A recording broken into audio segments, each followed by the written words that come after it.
안녕하세요. 반갑습니다. 음, 언제 왔다 갔는지 잘 기억이 안 나는데 작년인지 2년 전인지 잘 기억 안 날 것 같습니다. 음, 또 계속해서 이렇게 또 기도해 주시고 여러 모양으로 이렇게 후원해 주시고 후견자가 되셔서 주님의 이름으로 감사를 전합니다. 아까 형제님 사회 보신 형제님이 출국이라는데 저는 귀국하는 겁니다. 제가 따지는 건 아니고요. 우리가 이렇게 자기 입장에서 보면은 이렇게 다르잖아요. 여러분들이 만약에 외국을 나가시면은 출국하시는 게 맞습니다. 근데 이렇게 그쪽에 있는데 돌아가는데 뭐 귀국이라 해야지 우리가 출국이라 그러면 좀 안 맞지 않겠어요? 뭐 그냥 약간 웃자고 한 말씀을 드렸습니다. 왜냐하면 이게 사람은 자기 입장에 따라서 많은 것이 다르게 느껴질 수 있어요. 근데 우리가 참 감사한 거는요. 우리는 뭔가 텍스트가 있어요. 그걸 바라보고 이 생각 저 생각을 하나로 만들 수 있는 사람들이에요. 그것이 예수님의 피로 우리가 그렇게 돼 있다고 하는데 우리가 많이 사실 나눠질 수도 있고 합쳐질 수도 있는데 우리에게 참 감사한 건 그 가능성은 뭐냐면 우리가 하나 될 수 있는 사람이잖아요. 세상 사람은 하나 안 돼요. 뭐 제가 뭐 그 얘기를 하려고 그런 건 아니지만 저 정치도 하면 뭐 누구는 1 번이다. 누구는 2 번이다. 누구는 3 번이다. 막 이렇게 얘기합니다. 다 자기 입장에서 보면 좋은데 상대방을 또 비난도 하고 뭐 이렇게 할 수 있는 거 이게 인간사회인 것 같습니다. 근데 그럼에도 불구하고 우리가 하나로 볼 수 있는 사람들이라고 하는 것이 감사가 되는 거죠. 예수 그리스도를 통해서. 다른 것으로서는 우리가 하나가 될 수 없습니다. 성도님들은 무엇을 보고 살아가시나요? 매일 힘드시죠, 한국이? 음, 이 이렇게 그 다람쥐가 이렇게 쳇바퀴 돌아간다 그러잖아요. 이렇게 돌듯이 출근했다 퇴근했다 뭐 했다. 제가 한국에 오면서 참 조금 저기 한 게 뭐냐면 이제 그 한 우리나라 보통 한 60이나 60 한두 살이면 이렇게 은퇴를 하잖아요, 직장에서. 근데 끝나고도 계속 일을 하시더라고요. 그래서 제가 아는 어떤 형님은 꽤 연금이 되시는 분인 걸로 알고 있어요. 정확히 얼마 맞는지 모르는데 그분은 형제님이 그러시더라고요. "아이 난 그래도 노인 일자리를 나가야 된다고." 저 동갑내기 형제님이거든요. 그래서 아니 저는 이제 말로 표현을 안 했어요, 그 형님한테. 아니 뭐 연금 그 정도면 뭐 인제 우리 나이에 뭐 집 있고 어 차 있고 뭐 이러면 굳이 그걸 안 하시는데 그 형님은 뭐 다른 일도 또 하시는 게 있어요. 짐승을 좀 기르는 일을 이렇게 하시거든요. 어 그래서 "왜 그러냐?" 그랬더니 "의료보험이 비싸서." 한다 그래요. 그래서 얼마를 내시는지는 잘 모르겠어요. 물론 이제 수입이 적다 보니까 의료보험이 한국 체계가 어떻게 뭐 잘한 건지 잘못된 건지 제가 뭐 그런 건 잘 모르겠습니다. 어차피 저는 그 의료보험 혜택을 안 받고 살기 때문에 요런 시각이 있습니다. 근데 이제 한국에 살면서는 그런 것들이 다 대두가 되는 것 같습니다. 처음에는 좀 그래서 제가 느끼는 게 뭐냐면요. '자 한국에 와서 살기 힘들겠다.' 그런 생각이 들어요. 왜냐면 전 이해가 안 되거든요. 근데 어 그 이해가 되는 일이 한번 있긴 했는데 뭐 그건 제가 소개는 안 드리겠습니다. 근데 어쨌든 간에 의료보험이 얼마 나오는지 모르지만 그거에 그 형님이 그래도 제가 알기로는 어떤 그 은행에 상무까지 하셨던 분이거든요. 근데 예 은퇴하시고 나더니 의료보험을 벌벌 떨고 계시는 것 같다는 생각이 좀 들었어요. 그래서 '한국이 참 많이 어렵구나.' 하는 그런 생각이 들었습니다. 그래서 저는 요즘 이렇게 제 나이 또래나 뭐 제가 좀 은퇴한 지는 조금 되는 나이입니다. 이런 분들한테 말씀드려야 은퇴 전이라든가 은퇴하고 일하지 마시고 그때부터는 우리가 우리의 마음을 다해서 주님을 전하는 일에 좀 하는 것이 좋지 않는가. 사실 조금 궁핍하게 살으면 되긴 돼요. 근데 내 주변이 다 궁핍하게 안 살으니까 나 혼자만 궁핍한 것 같으면 좀 쓸쓸하잖아요. 예. 그런 것도 있는 것 같습니다. 근데 제가 참 행복한 거는 그쪽으로 가면 제가 별로 이렇게 수입이 많은 사람은 아닌데 아 그래도 그 사람들보다 조금 나아요. 그래서 그 비교를 안 하고 살아도 되는 그런 좋은 장점이 있습니다. 예. 저와 같은 삶을 사시려면 태국으로 오시면 됩니다. 예예. 그 뭐 이제 사람에 따라 좀 다르긴 합니다만은 뭐 거기서는 이렇게 생활비가 생각보다 많이 들지는 않아요. 물론 뭐 여러 가지가 있습니다만 그것만 갖고 하는 것은 아닙니다. 어쨌든 우리는 어떤 일들을 이렇게 바라보고 산다고 하는 거죠. 성도님들이 여기 시선이라 그랬는데 뭘 바라고 계시나요? '내일 뭘 먹을까?' 아 '오늘은 뭘 먹었는데 내일 뭘 먹을까?' 자매님들 아마 이런 걱정 많이 하실 것 같아요. 근데 좀 이제 한국에 와서 느끼는 거는 '아 한국도 많이 외식 문화로 바뀌었구나. 뭘 먹을까?' 이렇게 예전에는 자매님들이 그 음식을 뭘 만들고 시장 가서 뭐 사 오고 뭐 이런 것 때문에 이렇게 걱정을 하시는데 지금은 '어느 식당에 어느 맛집에 갈까?' 이걸 따지는 것 같아요. 그다음에 또 그 맛집에 가서 먹고 나면 어느 카페에 가서 제가 한국에 계신 성도님들이 당뇨병 안 걸리는 게 좀 이상하다고 저는 생각을 했어요. 밥도 아주 푸짐하게 드시고 그다음에 커피숍 가 가지고요. 빵을 또 드시더라고요. 좀 이해가 안 갔어요. 이런 것도 저희한테는 충격이에요, 어떻게 보면. 제가 이 한국에 오면은 이 좀 문화 충격이 있습니다. 저보다 쪼끔 먼저 이렇게 들어오신 형제 자매님이 있는데 형제님 병환 때문에 선교를 그만두시고 인제 들어왔는데 저를 만나서 그러더라고요. "형제님 나 다시 가고 싶어요." 그러더라고요. 적응하기가 너무 힘들다 그래요. 어떤 뭐 돈적인 측면도 있을 수 있죠. 근데 그거보다도 생각하는 게 많이 달라져 있다는 것을 이렇게 볼 수 있어요. 저희는 한 20년 전의 시선에서 고정이 돼 있어요. 자 20년 전이면 몇 년도 정도 될까요, 우리나라? 음 아니죠. 그건 1993 년은 한 30 년이 넘습니다. 죄송합니다. 이게 예. 자 그러면 대략 한 우리나라가 월드컵을 이렇게 주최한 게 2002 년이었잖아요. 88 년에 올림픽을 하고. 그럼 사실 그때만 해도 그렇게 막 이렇게 발전되고 이런 건 아니었어요. 근데 한번 생각해 봐야 될 일이 '우리가 언제부터 잘 살았나.' 이걸 한번 생각해 볼 필요가 있어요. 실제 가장 큰 기점은요. 그 당시는 아니었지만 지금 저희가 세월이 많이 흐른다면서 복기를 해 보면 이건 이제 제 주관적인 시각이 포함된 겁니다. 1994 년도에 아시아에 큰 일이 있었어요. 기억나시나요? 94 년이면 32년 전이잖아요. 자 일본에서 있었던 일이거든요. 예 누가 이렇게 말씀하시는 것 같아요. 예 고베 지진이 있었어요. 그리고 고베 지진이 일어나고 얼마 안 돼서 대만의 카오슝 근처에서 지진이 일어났습니다. 근데 이 두 지역에 공통점이 있어요. 자 지진은 뭐 하나님이 뭐 사람을 이렇게 심판하는 의미로도 쓰이지만 어 분명한 것은 어 사람이 일으킬 수는 없는 거라는 거죠. 그죠? 그 두 지진은 어떤 것을 향하고 있냐면 우리나라가 지금 가장 큰 수혜를 보고 있는 그것과 관계가 있습니다. 그 두 지역에 뭐가 있는지 인제 아시겠나요? 우리나라 지금 삼성하고 SK 가지고 이것 때문에 난리를 피죠. 저 반도체 공장이 있던 곳이에요. 근데 그 당시로 보면요. 대만이나 아 일본이 반도체 강국이었어요. 근데 그곳을 강타한 지진이 공장을 쓸 수 없게 만들어 놨어요. 그리고 어 대만에도 마찬가지였어요. 그래 가지고 우리나라가 그때는 인제 이렇게 확장되리라고는 생각은 못 했지만 뭐 반도체를 하고는 있었어요.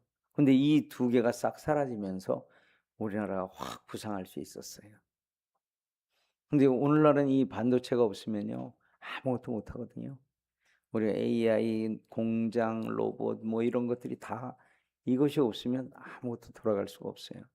자, 우리나라가 저 대만하고 우리나라가 지금 반도체 분야인 선진국이잖아요. 사실 두 나라가 없어지면요, 세계가 다 올 수도 없대요. 설사 공산주의가 그 대만을 침공하고 우리를 침공한다 할지라도 이 공장들이 파괴되면요, 공산주의도 제대로 안 돌아가요. 그렇잖아요.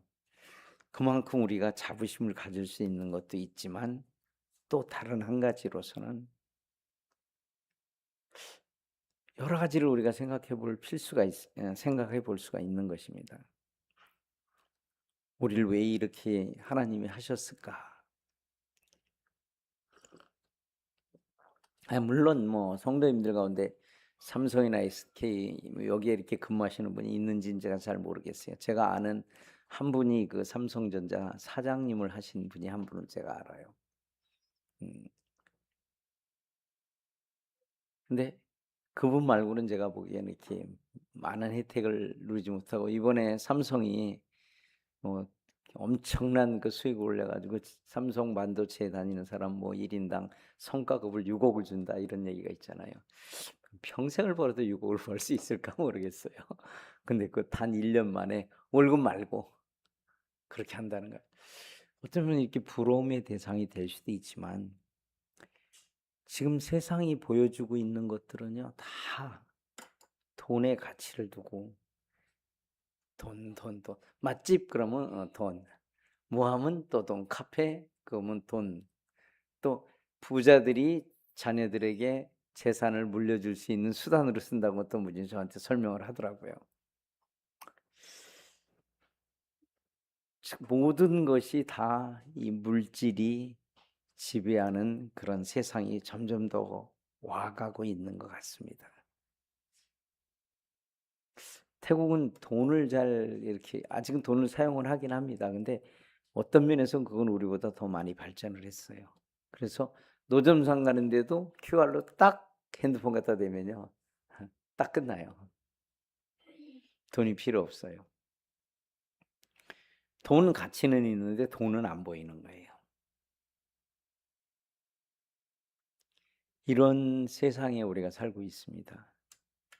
오늘 은행에 가서 뭔 일을 보려는데 와, 정말 은행 직원이 도와주는데도 잘 못하겠더라고요. 뭐 이 어플리케이션 이거 은행 이걸 하는데 이거 하면 이게 문제되고 저거 하면 저게 문제되고 한 시간을 은행 직원하고 실랑 일을 했어요. 겨우 마지막에 만들어서 일을 처리하고 왔는데, 참 제가 그분한테 그런 얘기를 했어. "아유, 옛날 통장 넣고 찌지직 찍고 나오는 게 훨씬 더 편하다." 우리 나이를 드신 분들은 점점 더 힘들어져 가고 있는 그런 모습들을 보게 되거든요. 참 우리 세대는 좀 다양한 거를 보았어요. 가난도 보았고 한국이 잘 사는, 제가 보기엔 한국이 미국보다 더 잘 살아요. 우리가 절대 소득은 미국을 이길 수는 없습니다. 근데 거기도 식사하는데 막 부들부들 떨고 팁 때문에 부들부들 떱니다. 팁이 20%래요. 그 모든 게 다 이 돈 하나 때문에 떨고 안 떨고 하는 이런 게 너무 많이 있어요. 제가 서론을 너무 길게 했나요? 어쨌든 우리가 무엇을 바라보느냐. 성도님들의 시선은 어디로 고정이 돼야 될까요? 왜 안 넘어가지? 아. 한번 같이 읽을까요? 시작. 어느 때 아셨다고요? 좀 쉬운 말로 얘기하면 우리 개인을 얘기하면 자기 이름을 대면서 내가 생기기 전에 하나님이 너를 알았다 이 얘기입니다. 그럼 우리는 어떠한 계획 속의 한 부분으로 태어난 것입니다. 누구의 계획? 하나님의 계획 속에. 그래서 우리는 그 하나님의 계획 속에 살 때 행복할 수 있는 거예요. 다른 거로 행복할 수 있는 게 아니라고 하는 거죠. 이것도 같이 한번 읽을까요? 시작.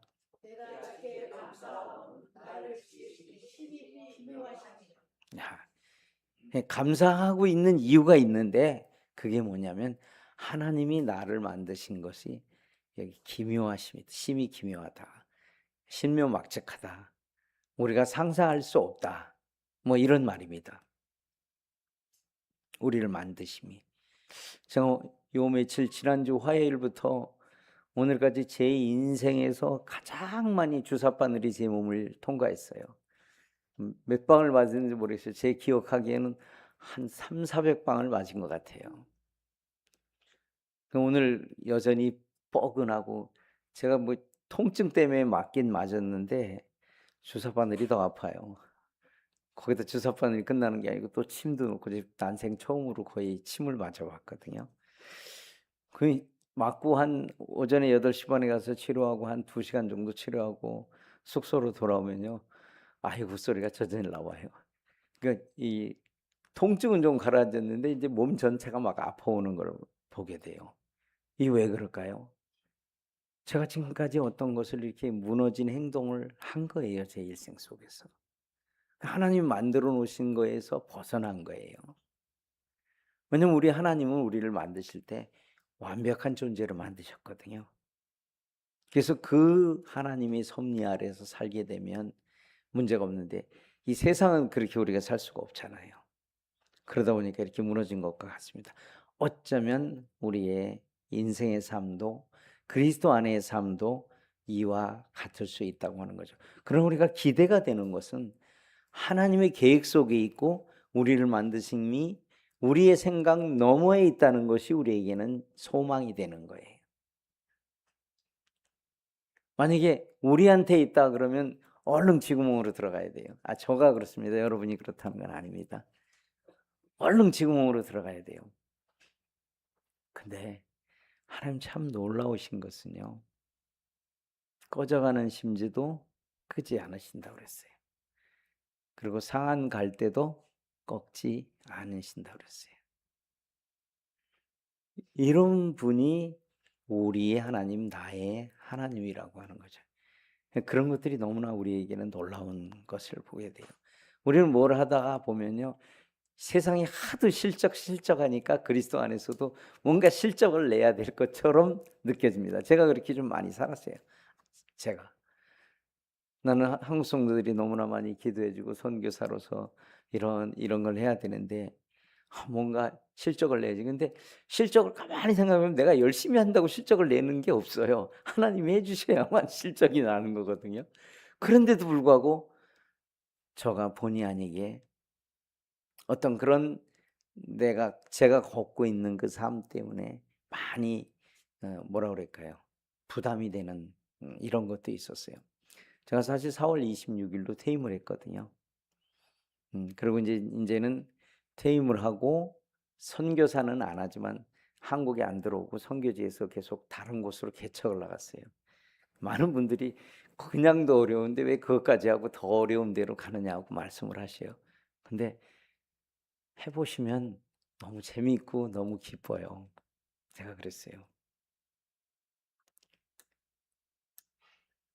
많은 분들이 저를 그때 그런 얘기했어요. 가면은 성경금도 줄고 막 이럴 거라고 그랬어요. 그럼 저는 솔직히 그랬어요. 사실 그 생각은 할 수 있었어요. 근데 이렇게 빨리 줄 줄은 몰랐어요. 저한테 온 원금이 4월 26일에 은퇴하고 5월 달에 왔는데 40%가 어디로 날아가 버렸어요. 제가 이렇게 웃을 수 있는 건 왜 웃을 수 있냐면요. 제가 그걸 부담으로 생각하고 했으면 이렇게 웃을 수가 없어요. 근데 저 지금 굉장히 자유롭거든요. 왜? 주님이 주시면 제가 하겠습니다.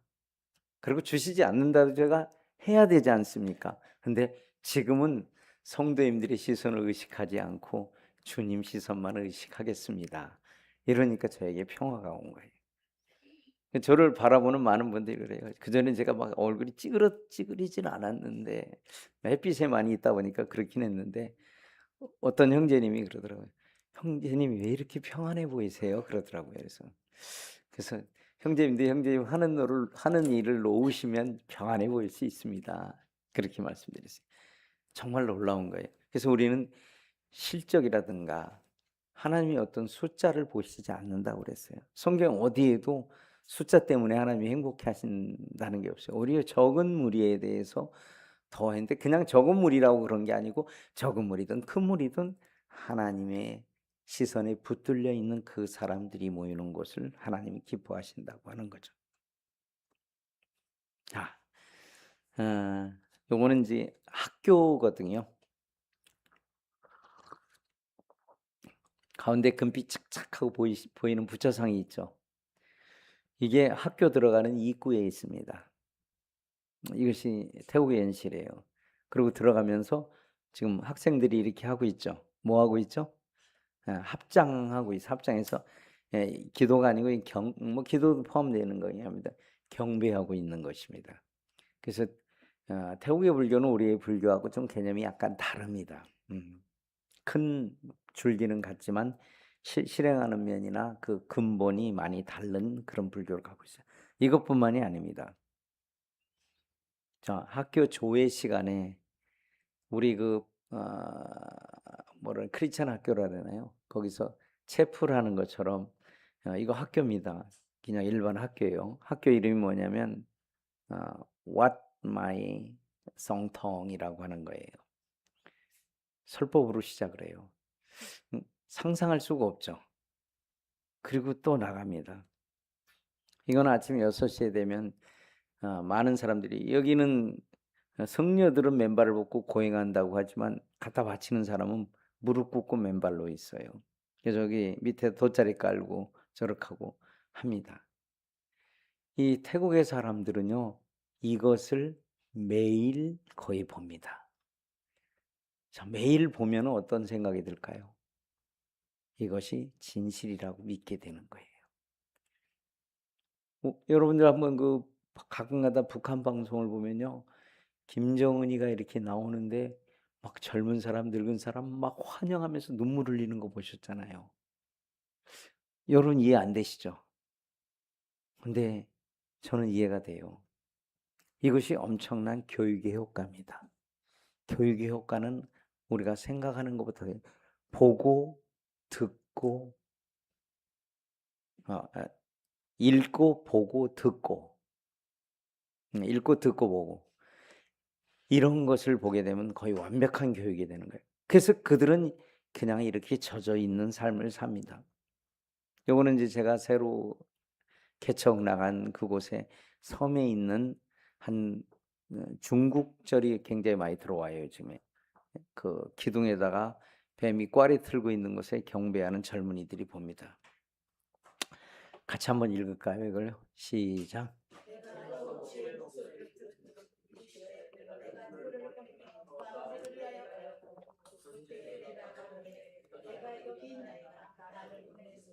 음. 여기에 가장 핵심 단어는 뭘까요?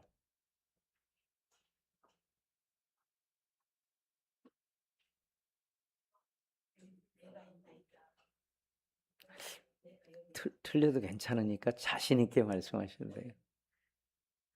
가장 핵심은 아마 제가 아까 시선이 뭐냐고 말씀드렸죠. 나를 보내소서가 가장 핵심 단어예요. 따라해 볼까요? 시작. 음, 그렇게 하시기 바랍니다. 음, 그 저도 제가 제 인생의 마지막이 컨캐닌일 줄 알았어요. 음, 그랬더니 한 군데를 더 이사 가게 하시더라고요. 얼마나 더 이사를 다녀야 할는지 모르겠어요. 저는 제 인생에서 한 이사만 한 50번은 한 것 같아요. 결혼하고서. 이제 보니까 제가 컨켄에 가장 오래 살았거든요. 16년을 살았어요. 한 군데서 이렇게 오래 산 적이 없어요. 근데 하나님께서 또 이러한 것들을 보여주시면서 저를 다른 곳으로 또 이끄셨어요. 이것이 또 이러한 것들을 바라볼 때 아직도 복음을 전해야 될 곳이 너무나 많구나 하는 그런 생각을 갖게 돼요. 그런 것들이 이런 일들을 있게 했어요. 이것은 이제 제가 현재 활동하고 있는 그런 범주입니다. 맨 왼쪽에는 제가 치앙마이로 들어갔었고 컨켄으로 2009년 9월 30일에 들어왔습니다. 그리고 컨켄에서 학교 공부를 언어 공부를 대학교에서 하고 어 이렇게 복음을 어디다 전할까 하다가 어 지금 현재 저희가 사용하고 있는 예배당이 교파교회입니다. 교파교회가 있었어요. 근데 제가 그곳을 한 달 정도 출석한 적이 있어요, 교회가 없을 때. 그게 또 이렇게 인연이 되리라고는 저도 생각을 못 했어요. 그래서 우리가 가는 걸음걸음에 하나님의 인도하심이 있다고 하는 거예요. 그래서 그곳에서 어떤 전도사가 있는데 이 친구들은 신학생인데 거기 교회 청소도 해 주고 뭐도 해 주고 해서 인제 아마 용돈을 좀 받아 쓰는 것 같았어요, 이 교회에서요. 근데 교제해 보니까 복음을 안 받아들였더라고요. 그래서 이분들하고 교제를 하다가 계속 저녁에 밥을 우리 집에서 먹고 넷이서 성경 공부하고 이런 일들이 있었어요. 그러고 나서 이 친구가 졸업을 하고 자기 집에 와서 복음을 전해 달라 그래서 이곳을 계속 한 차로 4시간 정도 떨어지는데 매주 거의 갔습니다. 처음에는 2주에 한 번 가다가 그다음에 매주 갔어요. 근데 어느 시점이 돼서 제가 더 갈 수 없는 어떤 상황이 돼서 인제 더 가지 않고 컨켄의 일이 시작이 돼서 컨켄을 하고 그냥 어떻게 보면 그냥 놔뒀던 그런 곳이에요. 요거 이후에 또 다시 설명을 드리겠습니다. 그리고 제가 컨켄으로 갔을 때 한 번도 제 옆에 붙어 있는 엘국을 갈 수가 없었어요. 생각도 안 해 봤습니다. 근데 제가 그곳에 도착해서 보니까 언어가 같은 언어를 사용을 해요. 다른 나라인데. 그리고 민족이 같은 민족이에요. 그래서 두란 센터를 건축하면서 이분들이 연결이 됐고, 참고적으로 말씀드리면 이 나라는 기독교가 모임으로 시작한 유일한 나라예요. 우리 한국보다 엄청 빠릅니다. 1892년도에 스위스 형제님들이 가서 복음을 전한 곳입니다. 근데 지금은 이제 73년에 공산화 이후에 많이 믿음의 변질과 복음에 약간 어려움이 왔어요. 그래서 막 섞여 있는 이런 것이었어요. 그래서 이분들에게 그 초청을 해서 이곳은 공산주의이기 때문에 저희가 가서 말씀을 전할 수가 없어요. 그리고 이 중국과 또 다르게 도시화되지 않은 나라라서 어디 곳에 들어가더라도 다 감시망이 작동하는 그런 나라입니다. 그래서 집적 선교가 어려운 나라인데 이 건축을 통해서 이분들이 연결됐고 이분들에게 복음과 또 양육을 할 수 있는 그런 길들을 텄고 지금은 이제 엠마오까지 이렇게 연결되어 있습니다. 그리고 그 밑에 이제 프라타이라고 하는 곳인데 원래 2년 전에 제가 그곳 방문해서 그곳 목사님 부부가 구원을 받게 됐고 전도팀들이 갔을 때 구원을 받게 됐고 그것을 통해서 연결돼 이분은 제가 14년 동안 복음을 전한 분이에요. 이분이 14년 만에 구원받은 그 분들입니다. 이곳에 일이 생겼고 현재 저 남쪽의 시라차라고 하는 곳에 제가 이주했습니다. 좀 쉽게 생각하시면 얼마 전에 캄보디아하고 태국하고 전쟁이 뉴스로 아마 보셨을 거예요. 그 지역입니다. 그 지역에 약 7개 도가 있는데 모임이 하나도 없습니다. 그래서 제가 컨켄을 떠나서 지금은 현재 2026년 1월부로 이쪽으로 이주해서 개척 사역을 시작을 했습니다. 같이 한번 읽을까요? 시작.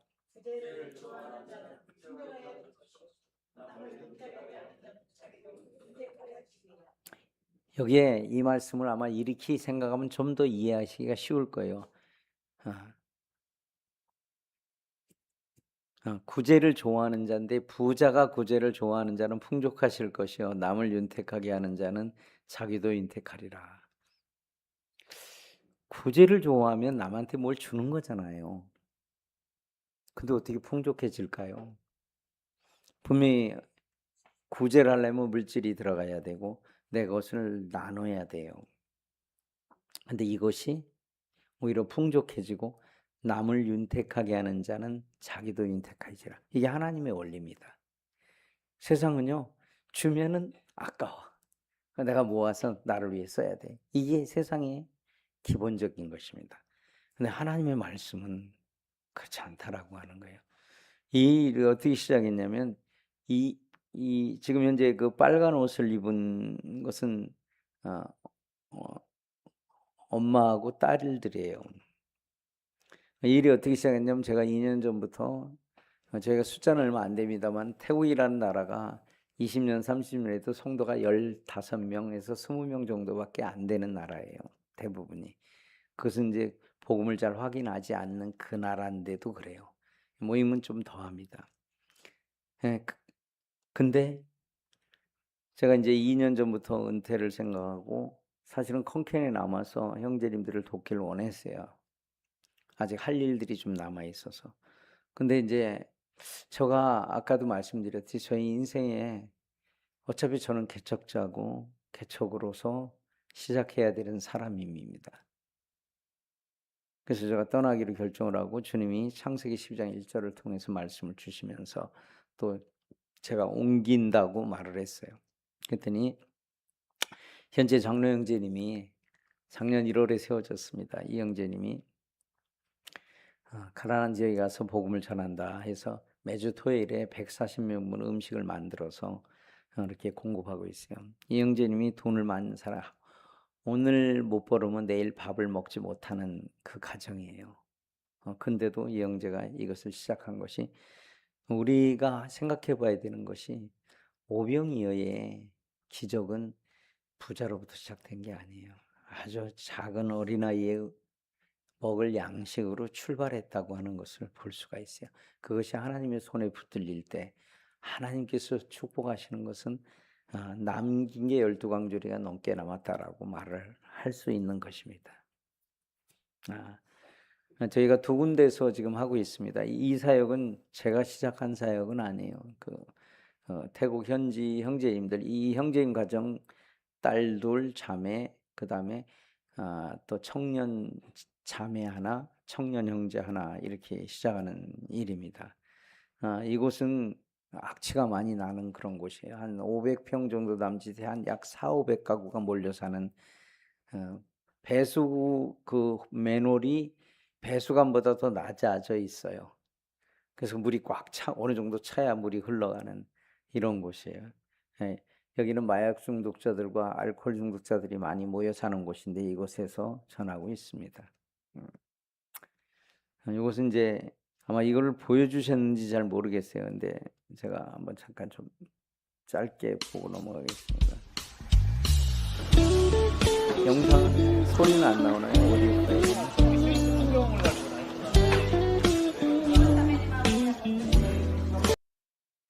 안 나오면 괜찮아요. 안 나오나요? 네. 지나고 그가 빛을 바라니 이것은 이제 쓰러져 TCM 가는 때 우리 작년에 영혼 주가 붙잡아 주시리 내 나라가 우리 쉬지 않으리 이 길의 끝이 있으니 한 걸음 한 걸음 주와 함께 걸으리 정확히 숫자를 끝나는 세어보면 그날 그 순간 함께 하시니 우릴 안아주시리 더 이상 눈물 없으리 당신의 그 나라 안에서 이제 영원히 주품 안에서 우리 찬양하겠네. 우리 가는 이 길 세상이 미련하다 해도 우리는 주가 보여주신 그 한 소망이 있으니 어둠의 조각조차 그곳에 발들이지 못해 당신의 나라에 우리 영원히 거하네.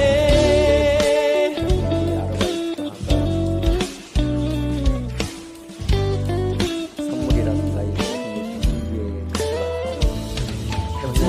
날 지나고 그가 빛을 바라니 쓰러져 가는 우리 영혼 주가 붙잡아 주시니 우린 쉬지 않으리 이 길의 끝이 있으니 한 걸음 한 걸음 주와 함께 걸으리 우리의 걸음이 끝나는 그날 매 순간 함께 하시니 우릴 안아주시니 더 이상 눈물 없으리 당신의 그 나라 안에서 이제 이제 영원히 주님 안에서 우리 찬양하겠네.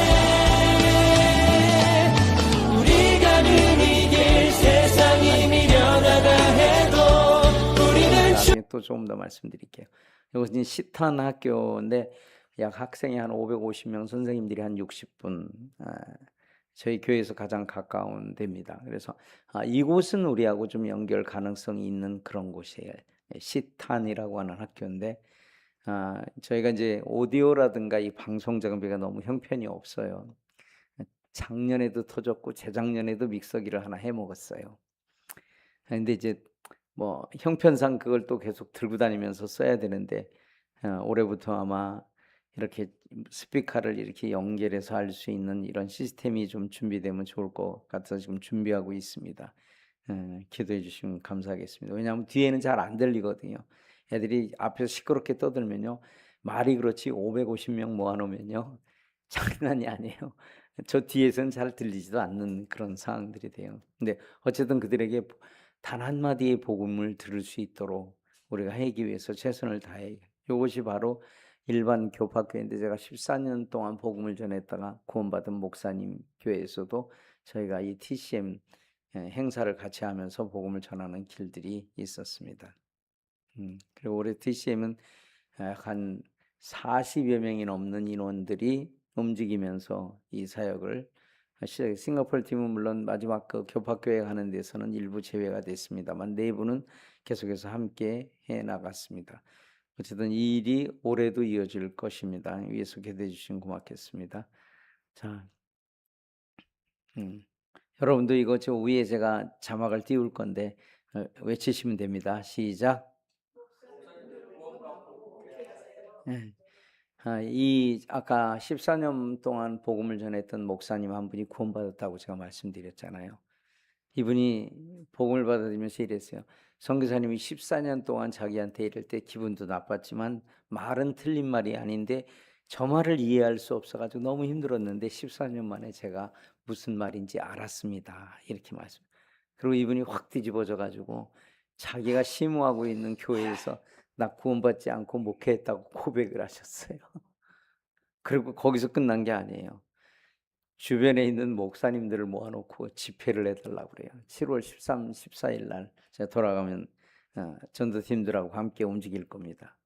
그래서 이분들이 오셔서 그 복음을 들려달라고 그래요. 오늘 아까 메시지가 왔는데 조금 전에 올해 25명이 거기 모여 있다고 합니다.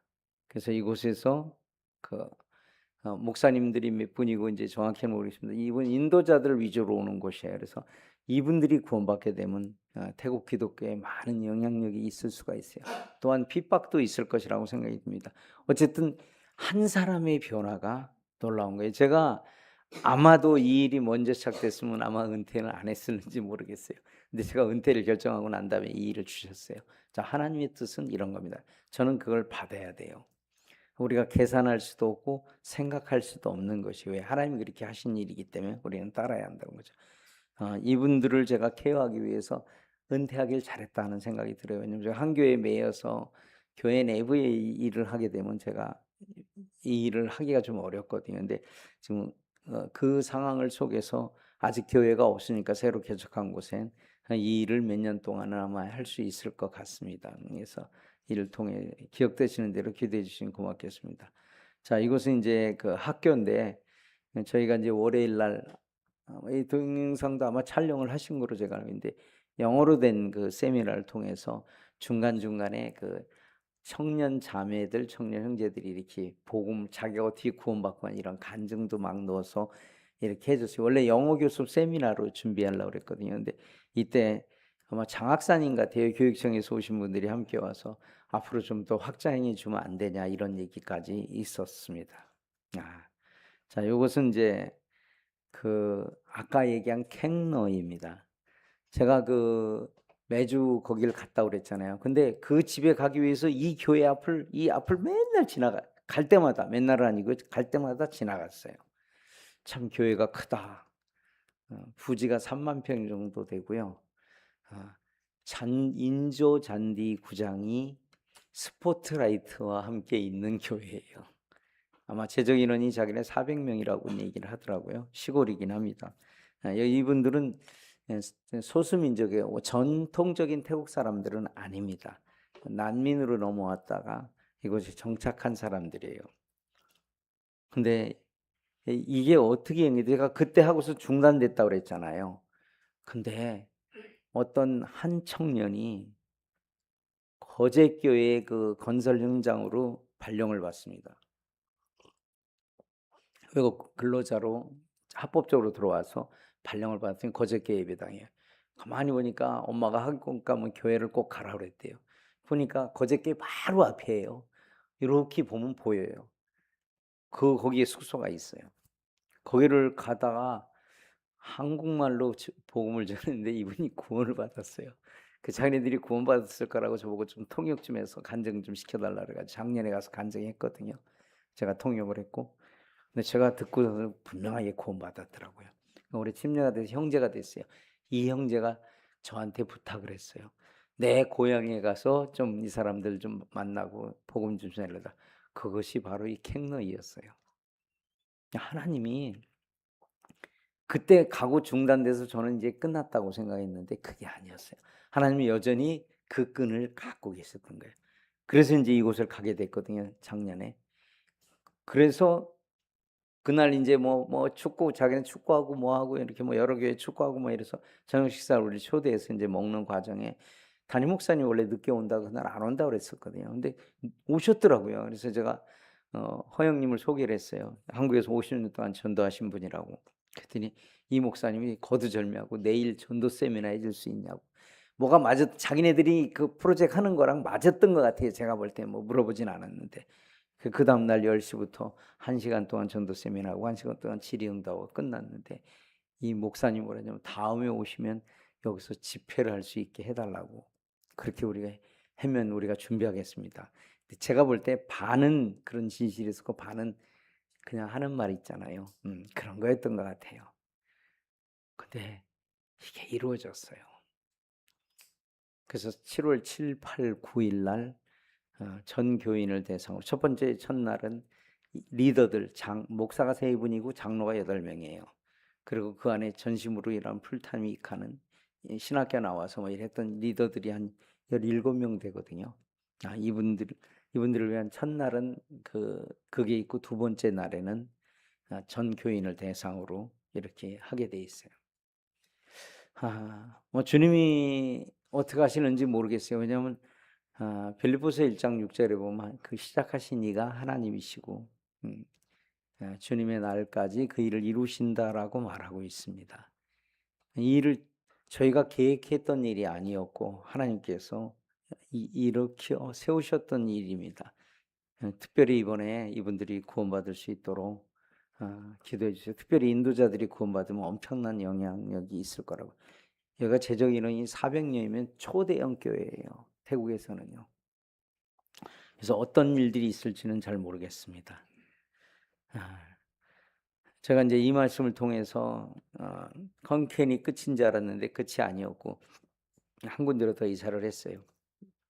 저희 아내가 은퇴만 하면 여기 땅 해가지고 100m 달리기 해서 한국으로 돌아온다고 맨날 노래를 불렀어요. 근데 은퇴를 했는데 이런 일들이 생기니까 우리 아내도 이제 들어간다는 얘기가 점점 줄어들었어요. 얼마 전까지만 해도 심했어요. 근데 지금은 이제 그런 얘기는 없습니다. 우리 아내가 한 가지 여지를 뒀던 게 뭐냐면 제가 있는 곳이 산이었거든요. 물론 바다는 10시간 가야 돼요. 그러니까 그런 거 구경 못 했는데 혹시 산이나 바다가 있는 곳이면 생각해 볼게요 조금 했어요. 그래서 주님이 정확히 그곳으로 가게 하셨어요. 바다도 한 15분이면 가고 산도 군데군데 많이 있어요. 여기 산 보이잖아요. 여러분들이 볼 땐 이 산이 형편없는 산이지만 저희가 볼 때는 엄청나게 귀한 산이에요. 그거보다 더 중요한 것은 하나님께서 저에게 본토 친척 아비 집을 떠나서 가라고 해서 저에게는 선교사를 퇴임하는 것도 그 중에 하나이고 제가 기득권이 있는 컨켄을 떠나는 곳이 그 일이다. 거기서 무엇을 만나는지 저는 아무도 알지 못합니다. 다만 주님께서 그 일을 하실 거라고 생각이 듭니다. 이곳은 엘국의 한 가정집입니다. 2월 달에 신방을 했고 여기 뒷모습에 파카를 입고 계신 분이 있죠. 2월 달에 간 거예요. 근데 파카를 입고 계신 한국의 2월이 아니고 거기 2월입니다. 근데 이곳을 방문했는데 우리 텅캄 형제의 할아버지 집을 방문했어요. 예, 아주 가난한 나라입니다. 우리나라 50년대 정도밖에 안 되겠죠, 이 정도면요. 예전에 아마 한참 한 8, 9년 전에 아마 윤영님하고 자매님이 한번 엘국을 들어가시는데 그쪽은 조금 난데요. 여긴 조금 더 오지로 보여집니다. 그리고 태국에서는 엘국에서는 지금 이제 엠마오 사역을 시작했는데 아까 말씀드린 이분입니다. 프로픽스 인타손이라고 하는 분이 있는데 이분이 엠마오를 모든 걸 했어요. 근데 5월 1일 5월 1일일 겁니다. 제가 3일인지 1일인지 헷갈리는데 소천을 하셨어요. 그래서 엠마오 사역을 새로 시작해야 되는 과정이 생겼어요.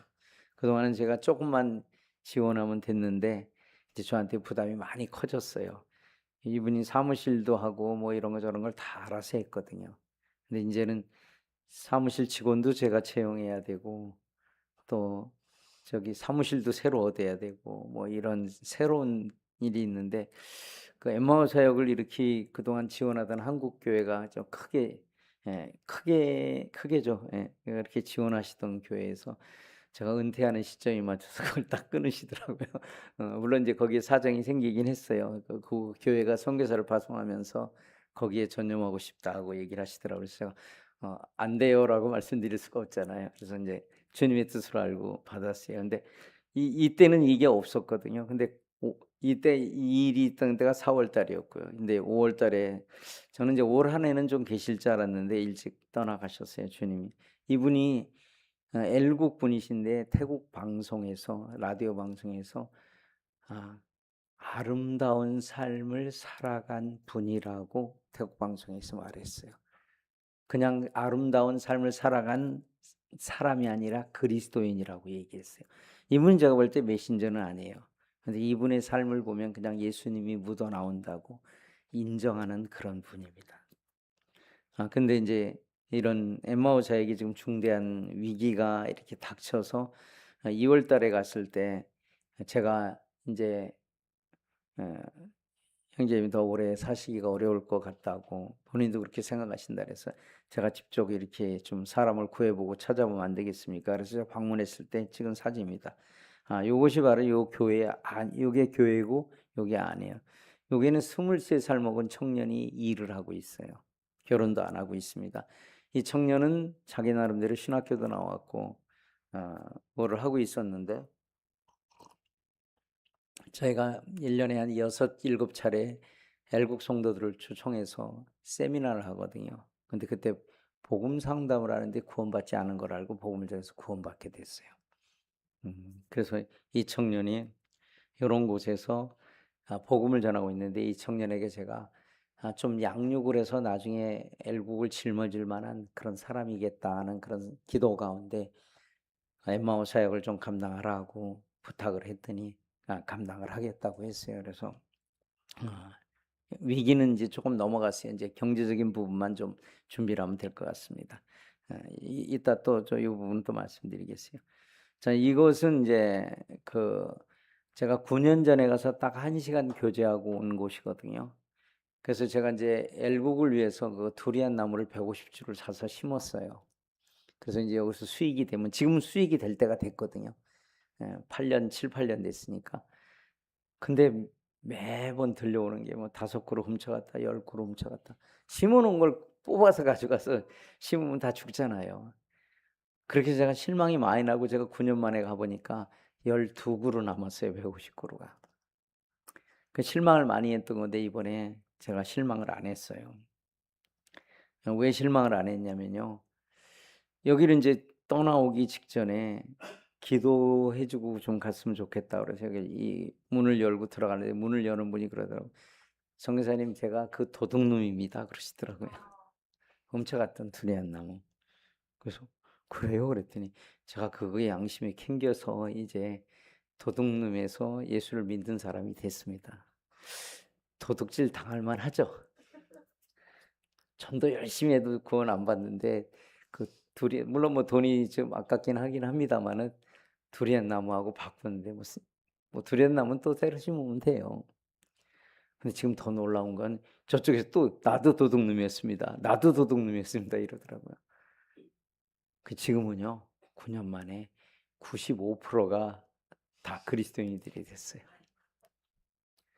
도둑 맞을 만하죠.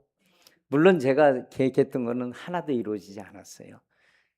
12루 갖고는 뭐 엠마오 사역 그다음에 일꾼들 공급 이거 턱없이 안 돼요. 근데 그거보다 더 귀한 일들을 했다는 거죠. 자, 이런 걸 볼 때 우리의 섬김이 헛된 게 아니다는 그런 생각을 갖게 돼. 여러분들의 섬김이 헛되지 않다라고 하는 것이죠. 이건 이제 동영상인데 소리가 안 나와서 그래서 어차피 설명을 드려야 될 것 같습니다. 이것은 이제 엘국은 예수님을 믿게 되면 마을 주민들이 가서 집을 헐어버려요. 그 이분이 지금 보시다시피 그 짐을 길거리다 이렇게 다 사람들이 갖다 놓은 거거든요. 이분이 지금 뭐라고 말을 하냐면 여러분 저를 위해서 기도해 주세요. 저를 도와주세요. 이렇게 기도하지 않아요. 저를 위해서 기도해 주세요. 저 지금 자기를 핍박하는 이 사람들이 내 집을 이렇게 밖으로 꺼내놨지만 저 사람들은 내가 예수님을 믿은 것을 증거해 줘서 하나님 앞에 감사를 드린다고. 여러분은 어떠십니까? 만약에 내가 예수 믿는 걸로 누가 우리 집을 와서 다 허물어 버리고 길거리 나앉았는데 감사하실 수 있겠습니까? 참 이런 곳이 엘국입니다. 뭐 어차피 영상이 아니라서 이제 그런 내용이기 때문에 더 이상은 안 하겠습니다. 자, 이 건물이 무슨 건물일 것 같습니까?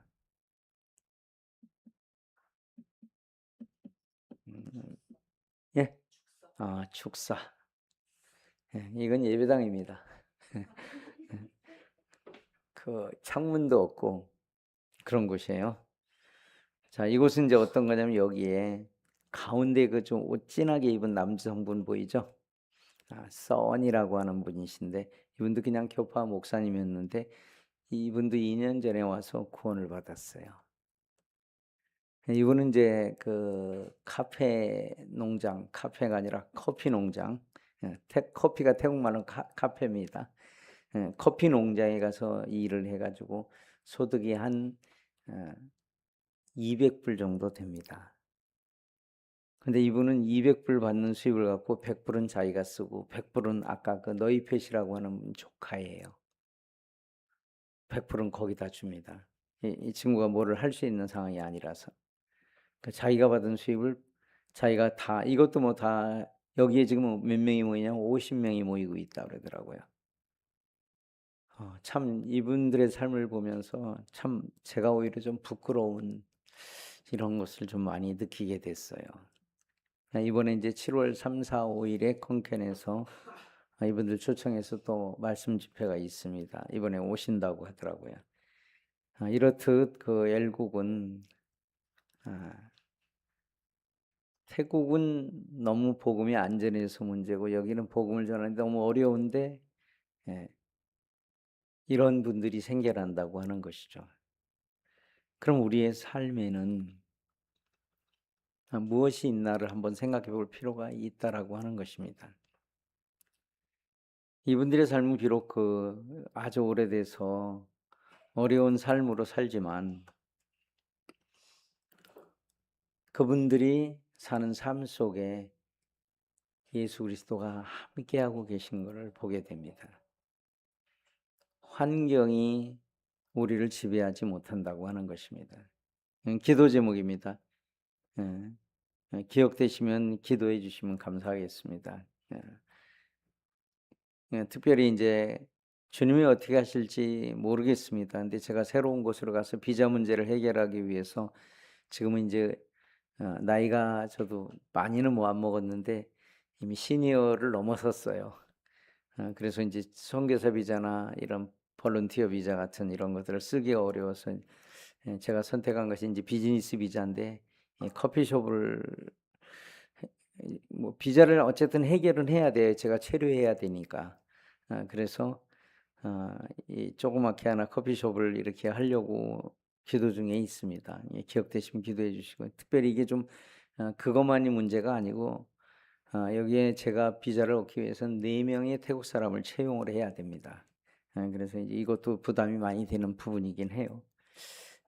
그리고 이제 엘국의 그 엠마오 정착을 위해서 우리 너희팻 형제가 그 일을 감당할 건데, 이제 사무실이라 이런 것들을 이제 제가 처음에는 그냥 임대하려고 생각했는데 상당한 부분의 그 헌금이 들어왔어요. 구입하는 거에. 근데 아직 조금 부족한 부분이 조금 있습니다.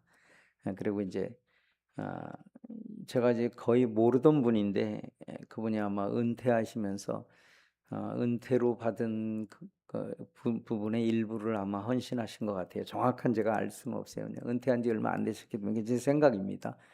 근데 이제 제가 전혀 교제를 해본 분이 아닌데 연락 오셔서 이 일을 기도하시면서 준비하시겠다는데, 아직도 부족분이 좀 있습니다. 그래서 그리고 또 더 나아가서는 제가 그 사무실을 계속 유지해 나가기 위해서 지금 이제 유지를 위해서 헌신해 주는 교회가 제가 소속돼 있는 남원교회에서 예전에는 좀 했는데 지금 한국돈 가치가 너무 없어져서 옛날에는 거의 100불에 가까웠는데 지금은 한 60불 정도밖에 안 되는 것 같아요. 그래서 정기적으로 이렇게 우리 너희팻 형제가 또 생활도 해야 되고 하는 그런 부분이 있어서 정기적인 후원이 좀 필요합니다. 기억되시면 이렇게 기도해 주시면 감사하겠습니다. 그리고 제가 젊은 선교사들을 좀 보내주길 원한다고 그러니까 나이 먹은 사람은 안 되냐고 어디서 그런 얘기를 하시더라고요. 오실는지는 모르겠습니다만은 그 도란도 센터가 워낙 큰 부지가 있어서 이것을 운영하기 위한 그런 부분들이 좀 필요합니다. 그래서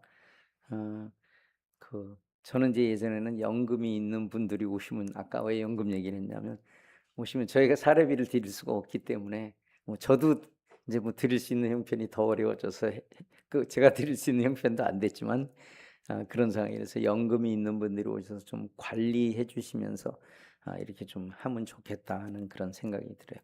부지는 많으니까 거기서 부지런한 분 거기서 이렇게 농사에서 드시는 건 아마 충분히 드실 수 있을 거라고 생각이 듭니다. 예, 아마 그렇습니다. 그리고 이제 그 아까 캥너이에서 집회가 7, 8, 9 있었고 퉁사왕 지역의 그 목사님들을 위한 25분들이 모이신다 그러더라고요. 이게 13, 14가 있습니다. 그리고 여기에는 기록하지 않았지만 3, 4, 5일에 컨켄에서 엘국 또 주변의 교파교회 이런 분들에게 복음을 전하기 위해서, 제가 이렇게 말하니까 교파하고 손잡고 일한다고 하는 분들이 많은 것 같은데 제 개인적인 생각입니다만은 손잡고 일하는 건 없는데 손잡고 한다고 해서 문제되는 건 아니, 손 좀 잡으면 어때요?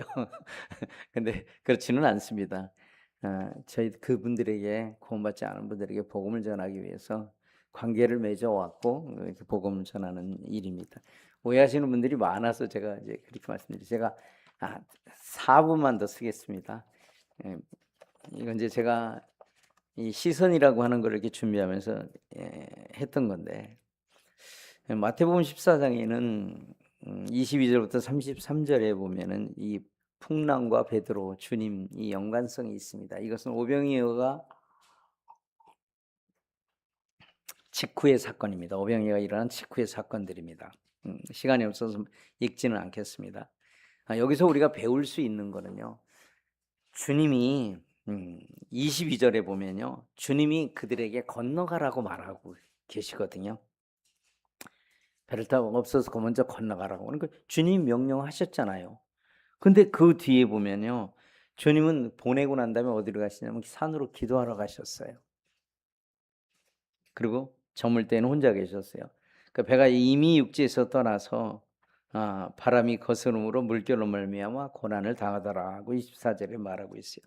우리가 여기서 가장 크게 배울 수 있는 거는요, 주님의 말씀을 따라가는 사람에도 고난이 있다라고 하는 것이죠. 우리가 고난을 만나서 실망할 게 아니라 그 고난이 하나님과 관계가 있다라고 하는 것을 우리가 생각해 볼 수 있다는 거죠. 왜 말씀이 순종했는데 왜 고난이 있느냐라고 반문하실 수도 있습니다. 그러나 그것은 잘못됐기 때문에 일어난 상황이 아니라 하나님께서 우리를 향한 놀라운 은혜라고 하는 것입니다. 우리가 때로 기도했는데 응답이 없고 또 순종했는데 열매가 없을 수 있습니다. 그리고 사명을 따라가는데도 고난이 있을 수 있습니다. 그럼 주님이 제자들을 버리신 것처럼 우리를 버린 건가요? 안 그렇습니다. 주님은 산 위에서 기도하고 계셨고 바다 가운데에 있는 주님의 제자들을 보고 계셨다고 하는 거죠. 우리가 때로 삶의 고난이 왔을 때 무슨 내가 잘못을 해서 이런 일이 있는가라고 생각하기 쉽습니다. 그러나 우리 순종의 길에도 풍랑이 있고 중요한 것은 그 풍랑이 있고 없고의 문제가 아니라 주님이 함께 하시느냐가 더 중요하다라고 하는 것입니다. 두 번째로 우리가 볼 수 있는 것은 주님은 풍랑 속에서도 주님은 우리를 찾아오신다고 하는 거죠. 여기 밤 사경이라고 그랬는데 이건 새벽 3시에서 6시 사이의 시간이었던 것 같습니다. 주님께서 바다 위를 걸어서 제자들에게 오셨어요. 그 제자들은 그걸 바라보고 뭐로 보았죠? 유령이라고 놀랐습니다. 그렇게 소리쳤습니다. 왜 그럴까요? 우리의 삶에 두려움이 생기면 주님이 오시는데도 유령으로 볼 수 있다고 하는 것을 우리가 생각해 봅니다. 때로 우리가 보아도 보지 못하는 때가 있다고 하는 것이죠. 왜 그러냐면 환경이 우리를 주관하면 이렇게 됩니다. 그때가 되면 우리가 주님의 나타나심조차도 알아보지 못할 때가 있다고 합니다. 있습니다. 그러나 주님은 이렇게 말씀하고 계십니다. 안심하라. 나니 두려워 말라. 27절에서 이렇게 말하고 있죠. 이 말씀에는 중요한 그 3가지 포인트가 있습니다. 첫 번째는 안심하라. 두 번째는 나니. 세 번째는 두려워 말라 합니다. 주님께서 먼저 안심하라고 하면서 우리를 붙드신다고 하는 거죠. 두 번째 나라고 하는 것이 뭐냐면 문제가 해결되는 것보다 더 중요한 것은 주님 자신이시라고 하는 거죠. 주님이 오셨다는 그 사실, 주님이 가까이 있다라는 그 사실만이 우리의 소망이 된다고 하는 거죠. 자, 세 번째는 두려워 말라. 주님이 함께 하시면 풍랑이 멈추지 않아도 두려움이 우리를 지배할 수 없다고 하는 것이죠. 이것이 우리의 삶에 나타난 거죠. 세 번째로 보면 주님을 바라보면 무리를 걸을 수 있지만 환경을 바라보면 우리가 물에 빠지게 된다고 하는 것이죠. 여기서 베드로는 이렇게 말합니다. 주여 만일 주님이시거든 나를 명하사 무리로 오라 하소서. 예수님은 그걸 오라고 하셨습니다. 베드로는 배에서 내려서 무리를 걸었습니다. 이 장면은 참으로 놀라운 일입니다. 베드로가 무리를 걸은 것은 물이 딱딱하게 변해서 걸을 수 있었던 것이 아닙니다. 바람이 없어서 된 것도 아닙니다. 주님의 말씀을 의지해서 한 것이라고 하는 거죠. 근데 반전이 일어납니다. 바람을 보고 무서워 빠져가는지라. 조금 전에 물을 걸었지만 물에 빠진 원인 자체는 풍랑이 아니었다고 하는 거죠. 실제로 풍랑은 처음부터 있었고 계속 있었습니다. 문제는 그의 시선이 주님에게서 바람으로 바뀌어 간 것입니다. 믿음은 환경이 우리에게 좋은 것을 주는 것이 아닙니다. 믿음은 환경보다 주님을 더 크게 보는 것이 바로 믿음이라고 하는 것입니다. 베드로는 이제 빠져갈 때 이렇게 외칩니다. 주여 나를 구원하소서. 주님은 즉시 그를 구원하셨습니다. 이 지점이 우리에게 놀랍다고 하는 거죠. 그 고난 날쯤에 감당할 만한 시험을 우리에게 주신다고 말씀하셨어요. 그가 빠지면 주님이 건져주신다고 하는 것을 말하고 있습니다. 베드로 믿음이 흔들렸고 낭망에 있었습니다. 그러나 주님의 손은 흔들리지 않았습니다. 베드로는 빠졌지만 주님은 그를 버리시지 않았다고 하는 것이죠.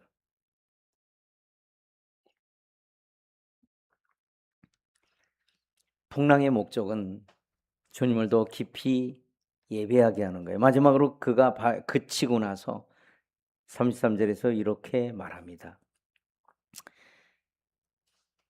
진실로 하나님의 아들이로소이다. 그 풍랑의 마지막 지점에는 하나님의 아들을 예배하는 것으로 나타났다고 하는 것이죠.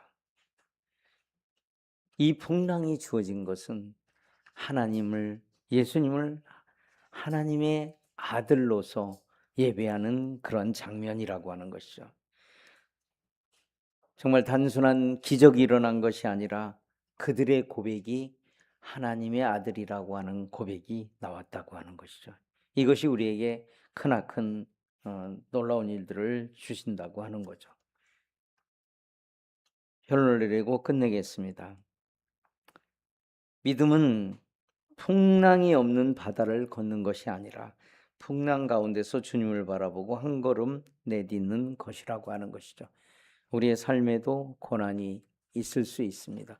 우리가 잘못해서 오는 고난도 있지만 하나님이 우리를 더 성장시키기 위한 고난이 있다라고 하는 것입니다.